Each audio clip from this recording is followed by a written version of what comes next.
everyone, and welcome back to another Memories Made video. I'm designer Gallacher, and today I wanted to show you how you can mix and match metallics. Now, trending, really popular right now are the metallics of silver and gold, and we're going to use them both on a layout. You don't have to limit yourself to one metallic, and this is how you do it. You're just going to pick colors that mimic the look of a metallic. For instance, this background paper we're using is from Echo Park Paper. It's from their Dots and Stripes collection, and it is gray, and this is going to mimic the look of silver. You will see me bring in some other metallics and glittered items in a silver, but we're also going to bring in gray. Now, to mix and match gold, you look for items that are mustard orange or gold or foiled, and that is how you can mix and match. And we will make them cohesive by bringing in the color of black. This particular pattern paper is, I believe, from Basic Gray. I have gone through my stash and just pulled out a bunch of different papers and things that I haven't used in a while. To the bottom of the layout, I'm going to add a piece from a American Crafts pattern paper. Again, this is gray, bringing in some more of that gray. It has chevrons on one side and buildings on the other. This particular layout is about my daughter, so I wanted some sophisticated looking items. You'll notice that I cut this piece a little bit wider than the gold, and I did do that on purpose. From the back side of this yellow gold is this triangle piece, and this is where the black comes in. Now, this particular piece isn't as long. For some reason, I didn't have a piece as long. We don't care. We're just going to go ahead and use it. And then on the bottom, we're going to do a fun technique. And we're going to take a sheet of black cardstock and some fringe scissors. And fringe scissors have multiple blades, and I wanted to add some texture. So what I'm going to do is I'm going to use these scissors, and I'm going to cut in. And to make this border work, you need to make sure that the distance that you cut in is the same across the whole way. Because when you cut off the border strip to use it, if you've gone too high, such as this piece right here, when you cut through, it gets lost and falls off. So you want to make sure that you're always doing the same height so that you can create a border.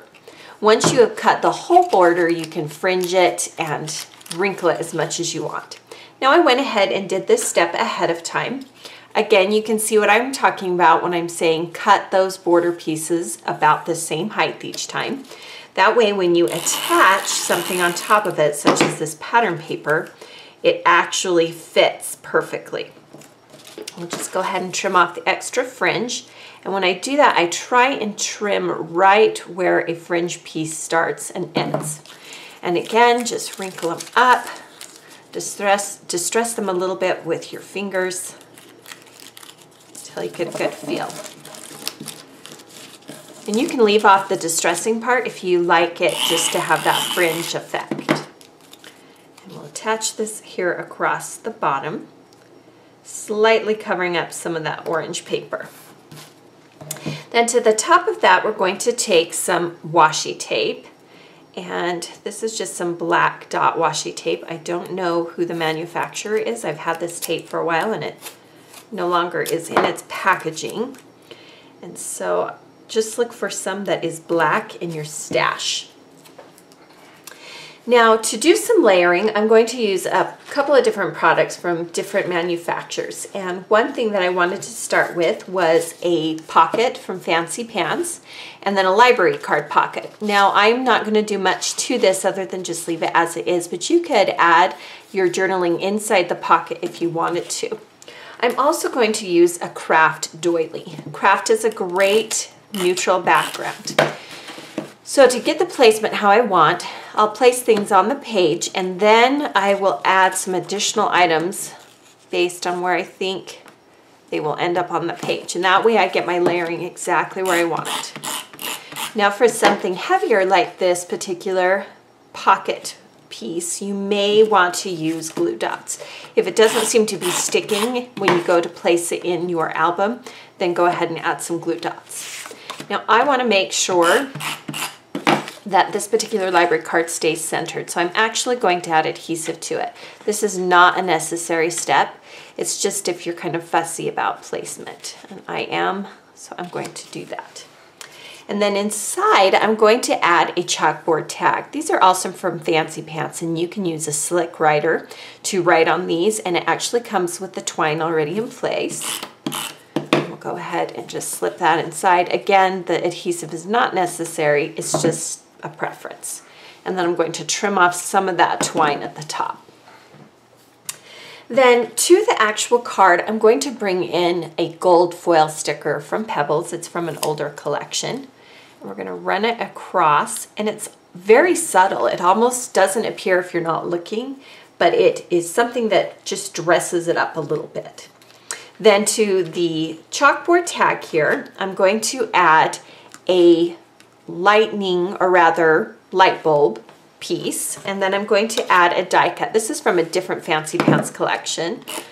I'm mixing and matching a lot of companies today. And these are two subtle theme items. One is that I've taken a picture, and one it's a light bulb moment. So you can mix and match however you want. And then to keep the theme of black and white, I'm going to use a photo of my daughter that I have changed to black and white in Photoshop. And I've printed it at home. It's slightly larger than a 4x6 inch photo. And you'll notice that I'm tucking it behind that black piece. And I'm trying to make the doily kind of create its own little photo corner here. Just kind of overlapping all of these different items. Then behind the top of the photo, again, an older sticker. This one is from Simple Stories. And anything that is kind of a label always looks good. And we'll add that there. There's a little bit of white here, and we're bringing that out. Now, I love stickers that stretch and can be used multiple ways. And one of my favorite sticker purchases I ever made was this Tim Holtz Ideology Chit Chat sticker set. And what it is a bunch of words already printed out in craft and white, and ranges from everything from like mother to another to sentimental to all different kinds of words. Now you could create your own. I'm going to use the word wonderful, and I'm going to tuck it behind the photo. But you can create your own by typing up a bunch on colored cardstock, white, craft, any color that you want, and then cut them out just like they are here. And then you can keep them in a jar or a baggie, and then you'll have just good descriptive words to use whenever you need them. Now I wanted to show you how you can mix and match again with the two different metallics. Now I have a gold foil piece here. I'm going to bring in this glittered piece from Heidi Swapp, and it says, "Has my heart." And you can see that I cut around the sticker backing so that before I placed everything on my layout, I could get a feel for placement, and I do this frequently. Now, stickers like this are a little bit flimsy, so you might start by only placing part of it down and leaving the rest on the sticker backing. And I'm going to use the line of the sticker to follow the line in that photo border that I left on. We'll just kind of peel off as we go, because again, these stickers are a little bit flimsy and I don't want them to rip or stick to my photo too quickly. These particular stickers, once they're down, they are down. They are not going anywhere. So that's just a quick trick for placement. Peel it up if you can, and fix where necessary.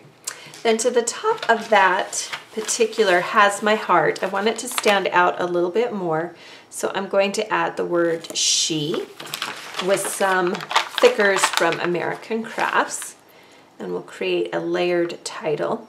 I'm also going to bring the title out into the page because that starts to give me more space, and then we can add the journaling in here. I wanted to bring in some more of the silver, so this is some silver tape, or rather gray tape. We'll just overlap to give it a little bit more dimension. And then here at the top, I'm going to attach this later with some staples, and I'll show you that when that is done. But I also wanted to use a fun pink paisley black heart. And then from my mind's eye, I have some enamel dots. And we'll create a little cluster here of dots to kind of marry that. And then we'll just use a black pen and I'll write the journaling in here and show you what it looks like. So you can see I've filled in this space with some journaling about how proud I am of my daughter. And then one final piece of tape. We'll add some gold here. I like to work in bits of 3. And then to bring in some of this gold at the top, we'll add some enamel dots here at the bottom as well. So there you have a layout that uses both gold and silver metallics. Really easy to mix and match. You can bring in more with flare badges or glittered items, but you can also work with elements that are gray or a mustard yellow in color, which will give you the feel of the metallic gold and the metallic silver. Thank you for joining me for today's Memories Made video. Be sure to subscribe to my YouTube channel so you don't miss out on any of these videos.